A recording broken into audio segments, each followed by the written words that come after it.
Fala aí, fanático vascaíno, fanática vascaína. Bom encontrar você aqui para o nosso café. Chega deixando o seu like, que é a mãozinha que está aqui embaixo, que é muito importante.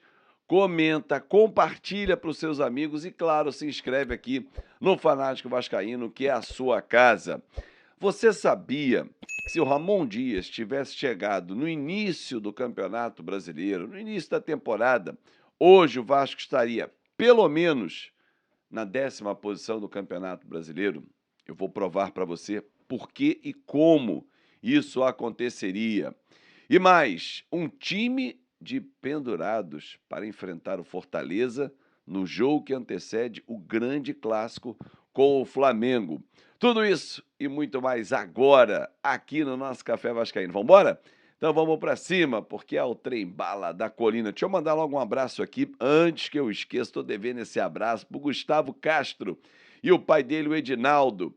Os dois sempre acompanham o nosso Café Vascaíno. Aliás, todo o conteúdo lá em Bom Sucesso, já chegam no trabalho cedo, conectam na TV e ficam curtindo enquanto organizam lá a casa. Tamo juntos. Alô, galera de Bom Sucesso, do Rio de Janeiro. Aliás, de onde você acompanha o nosso canal? Quer abraço? Manda aqui no nosso comentário, que eu vou sempre passando para vocês.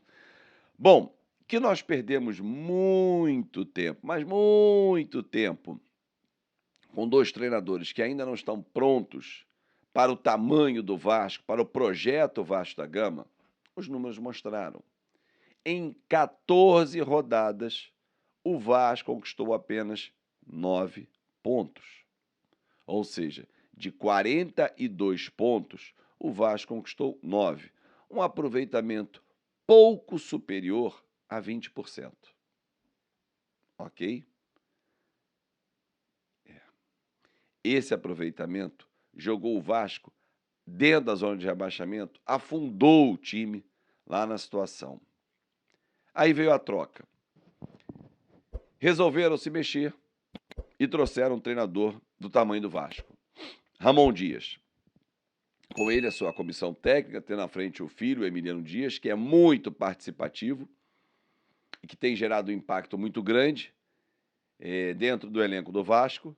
Um cara muito respeitado e ouvido pelos jogadores. Aliás, essa participação grande do Emiliano rende até cartões. Daqui a pouquinho eu vou falar sobre pendurados e ele está na lista, por exemplo.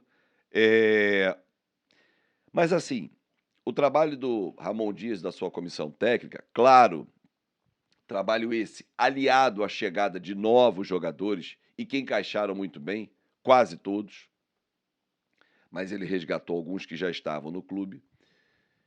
Esse trabalho fez com que o Vasco subisse, saísse da zona de rebaixamento. Voltou agora, porque o estrago foi grande. Bastou uma derrota e um empate, ou seja, 6 pontos disputados, o Vasco conquistar apenas um em 6. Esse prejuízo acumulou com o lado de trás e o Vasco voltou para a zona de rebaixamento. Mas hoje, o Ramon Dias tem um aproveitamento de 50%. Em 3 meses de trabalho, são 5 vitórias, 3 empates e 4 derrotas. Com o Ramon Dias, o Vasco marcou 16 gols, sofreu 15. Aproveitamento de 50%. Aí você olha a tabela e fala assim, 50%? O Atlético Mineiro, o 9º colocado, tem 51%, 40 pontos ganhos. O São Paulo, que está abaixo, tem 35 pontos.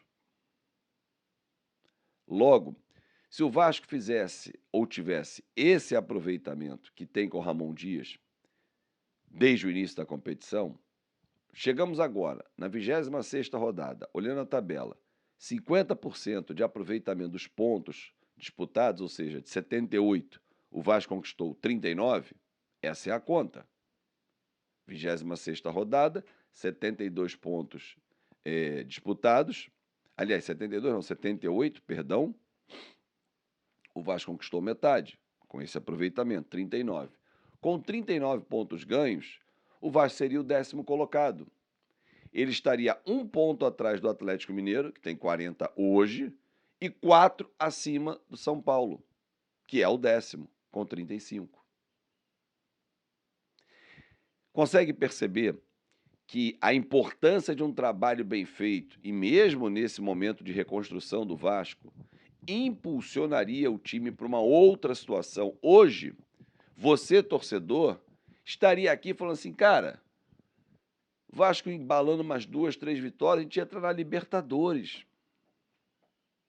que seria até algo a mais numa volta à Série B, à Série A, vindo da Série B. O que o Grêmio está fazendo é ponto fora da curva. Voltou da Série B e já está batendo Libertadores, está brigando o tempo todo. Ficou um ano, investiu num cara que virou referência. E no banco de reservas, um cara do tamanho do Grêmio. O Vasco ficou 2 anos na Série B, não investiu pesado com jogadores do seu tamanho e ainda resolveu apostar à beira do campo. Deu no que deu. Quando faz a troca, a mudança de chave, aí eleva o nível, o Vasco sobe de rendimento, mas só que tem um passivo lá de trás. Se 14 rodadas ficaram para trás, hoje, com o Ramon Dias, são 12 jogos. Mas não apaga aqueles 14. Eles somam. E soma pouco. Soma pouco. Então o Vasco hoje tem um aproveitamento menor do que gostaria o torcedor, mas se tivesse com o Ramon Dias desde o início, esse aproveitamento de 50% dos pontos, levaria o Vasco a ser o 10º colocado, com tranquilidade. Ninguém falaria em rebaixamento. Faltam 6 pontos para chegar a 45, esquecer rebaixamento. Você nem ia tocar nesse assunto. Isso mostra que um planejamento errado paga um preço longo na temporada. A gente está ali naquela situação complicada. Mas se ganhar do Fortaleza sai, mas se perder para o Flamengo volta, se ganhar do Inter sai, se perder para o Goiás volta, ficou entre e sai, gangorra, o Vasco sobe e desce. Porque o planejamento foi errado e pagamos um preço altíssimo. Porque a incompetência de quem dirige o Vasco fez com que esticasse a corda. Essa mesma sequência que a gente está tendo agora, a gente teve de forma horrorosa no primeiro turno. Porque nós perdemos para o Santos, nós perdemos para o São Paulo, nós perdemos do Fortaleza, tomamos uma sacolada do Flamengo, um passeio no Maracanã que os caras viram de forma inerte, tomamos uma porrada do Inter lá, tomamos uma porrada do Goiás, aí resolveram acordar. Já era tarde? Quase.